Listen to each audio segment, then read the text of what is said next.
اور رٹی ہوئی عبادت کی طرح نہیں پڑ جاتے، بلکہ اللہ سے ہم کلام ہوتے ہیں، ان لفظوں کی بھی حفاظت کرتے ہیں جو وہ منہ سے نکال رہے ہیں، وقت کی بھی حفاظت کرتے ہیں۔ علی صلواتہم یحافظون اولئک هم الوارثون، وہی لوگ ہیں وارث، الذین یرثون الفردوس، جو وارث ہوں گے فردوس کے۔ سبحان اللہ، یرثون، وارثہ یرث ہوتا ہے وارث ہونا، یہ نہیں کہ آپ چلے جاتے ہیں بس۔ ایک ہوتا ہے نا آپ کسی جگہ پہ بس بلا لیے گئے آپ چلے گئے، ایک ہوتا ہے آپ اس کے وارث ہی آپ ہیں۔ ہم فیہا خالدون، اس میں ہمیشہ ہمیشہ رہیں گے۔ فردوس جنت کے لیے بڑا مشہور لفظ ہے، تمام انسانی زبانوں میں یہ لفظ استعمال ہوا ہے، مطلب مختلف الفاظ کے ساتھ۔ یہ لفظ ان سب زبانوں میں ایک ایسے باغ کے لیے بولا جاتا ہے جس کے گردا گرد ایک حصار کھنچا ہوا، وسیع ہو، آدمی کی جو قیام گاہ ہے اس سے متصل ہو، اس کے یعنی ہوتا ہے نا بڑے بڑے کئی لوگوں کے کنال کے گھر ہوتے ہیں، بلکہ مربوں پہ گھر ہوتے ہیں اور اس کے اندر ہی باغات ہوتے ہیں، تو اس طرح اس کی قیام گاہ کے ساتھ جڑا ہوا باغ، اس میں ہر قسم کے پھل، خاص طور پہ انگور پائے جاتے ہیں۔ بعض زبانوں میں تو منتخب پالتو پرندوں اور جانوروں کا پایا جانا بھی اس کے مفہوم میں شامل ہے۔ قرآن سے پہلے، نبی صلی اللہ علیہ وسلم سے پہلے عرب کا جو جاہلیت کا کلام تھا وہاں بھی یہ لفظ فردوس استعمال ہوتا تھا، اور قرآن میں جو اس کا اطلاق ہے وہ مختلف باغوں کے مجموعے پر کیا گیا ہے۔ قرآن جو اس کو بتاتا ہے، جیسے ایک جگہ پہ آتا ہے سورہ کہف میں، کانت لہم جنات الفردوس نزلا، ان کی میزبانی کے لیے فردوس کے باغ ہیں۔ اب اس سائد سے جو تصور ذہن میں آتا ہے فردوس کا، تو یہ کہ فردوس ایک بہت بڑی جگہ ہے جس میں کثرت سے باغ بھی ہیں، اور وہ شخص خود بھی وہاں پہ ہے۔ اہل ایمان کے وارث فردوس ہونے کا تذکرہ جو ہے نا وہ قرآن کی اور بھی صورتوں میں آتا ہے، سورہ طٰہٰ میں، سورہ انبیاء میں بھی ہم پڑھ کے آئے ہیں۔ اب یہ ہے جی ان آیات میں، اچھا آخری بات جو ہے نا یہ بڑی خوبصورت، ہم فیہا خالدون، اس میں ہمیشہ رہنے والے ہیں، ہمیشہ ہمیشہ۔ یہ دنیا میں یہ نہیں ہو سکتا کہ انسان جتنا مرضی کما لے، بڑے بڑے گھر بنا لے، لیکن اب یہ سب کچھ کرتے کرتے وہ عمر کی شام ہو جاتی ہے، بس پھر اسے ایک دھڑکا سا لگا رہتا ہے کہ میں نے کون سا اس میں رہنا ہے۔ تو جو فردوس کے باغات ہیں اس میں ہم فیہا خالدون، اب ان چیزوں کو بھی ہم تھوڑا سا دیکھ لیں، اگر اتنی مشکل باتیں تو نہیں ہیں کہ ہم یہ کر نہیں سکتے، نتیجہ دیکھ لیں کتنا خوبصورت ہے، انجام کتنا اچھا ہے۔ کیا چیزیں ہیں؟ پہلی بات کیا ہے جی، دوبارہ پیچھے جا کے دیکھ لیتے ہیں، نمازوں میں خشوع پیدا کرنا، یہ تو ہم آج سے شروع کر سکتے ہیں۔ لغویات سے بچنا، یہ تو ابھی بیٹھے بیٹھے ہم اس پہ عمل سٹارٹ کر سکتے ہیں، لغو بات کوئی نہ کریں۔ والذین هم للزکوٰۃ فاعلون، تیسری چیز یہ تو ایک پروسیس ہے، یہ ہم بس اپنی ذات سے ہی شروع کریں گے، ذات پہ ختم کریں گے، محنت مانگتا ہے، توجہ طلب ہے، زندگی بدلنے کی ضرورت ہے، تزکیہ نفس کا تزکیہ کرنا ہے، اپنی شرمگاہوں کی حفاظت کرنی ہے، ذاتی نوعیت کا کام ہے۔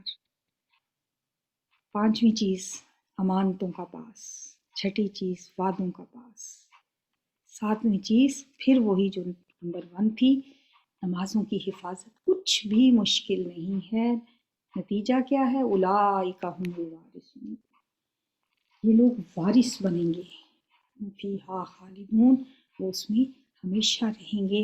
اللہ سے دعا ہے کہ وہ ہمیں ان صفات کا عامل بنائے۔ سبحانک اللہم و بحمدک نشہد ان لا الہ الا انت نستغفرک و نتوب الیک۔ السلام علیکم۔